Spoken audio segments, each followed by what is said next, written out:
சூரை மீன் வாங்கினா இந்த மாதிரி மீன் கறி ட்ரை பண்ணி பாருங்கள், அடிபொலியாக இருக்கும். அதுக்கு ஒரு கடாயில் 2 ஸ்பூன் தேங்காய் எண்ணெய், 1 ஸ்பூன் மிளகு, 1/4 ஸ்பூன் ஜீரகம், 2 பொடியாக அரிஞ்சு வச்ச பல்லாரியை கண்ணாடி பதம் ஆகிறது வரைக்கும் நல்லா வதக்கிட்டு 5-6 வரைக்கும் பூண்டு, 1 தக்காளி போட்டு நல்லா தொக்காட்டம் ஆகிறது வரைக்கும் நல்லா வதக்கி ஆற விட்டுருங்க. இப்போ ஒரு மண் சட்டியில் கொஞ்சம் தேங்காய் எண்ணெய் ஊற்றி கடுகு போட்டு தாளிச்சிட்டு பொடியாக அரிஞ்சு வச்ச 2 பல்லாரி, கருவேப்பிலை, 2 பச்சை மிளகா போட்டு நல்லா வதக்கிக்கோங்க. நான் இன்னைக்கு 1.5 ஸ்பூன் மிளகாய்த்தூள் போட்டிருக்கேன். உங்களுக்கு காரம் அதிகமாக பிடிக்கும் அப்படின்னா 2 ஸ்பூனும் போட்டுக்கலாம்.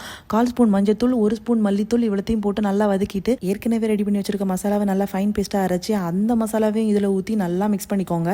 கொஞ்சம் உப்பு, மீடியம் லெமன் சைஸ் அளவுக்கு புளியை ஊற வச்சு அந்த தண்ணியும் ஊற்றி நல்லா சுண்ட வதக்கிற வேண்டியதான். 3 கப்பு தண்ணி விட்டு சூரை மீன், டுனா ஃபிஷ் அப்படின்னு சொல்லுவாங்க, அந்த மீனை தான் நான் இன்னைக்கு எடுத்திருக்கேன். ஒவ்வொன்றா போட ஆரம்பிக்க வேண்டியதான். இவனை நம்பி ஒரு பொருளும் வைக்க முடியல. இப்படி திரும்பி பார்க்கறதுக்குள்ள திருடி தின்னுட்டு போயிடுறான். என் பொண்ணு எவ்வளோ ஃப்ரெஷ்ஷாக ஃபிஷ் சாப்பிட்றா பார்த்தீங்களா. எல்லா மீனையும் குழம்புல போட்டு 15 மினிட்ஸ் ஹை ஃப்ளேமில் விட்டு நல்லா கொதிக்க விட்டால் போதும் ஃபிஷ் கறி ரெடிங்க.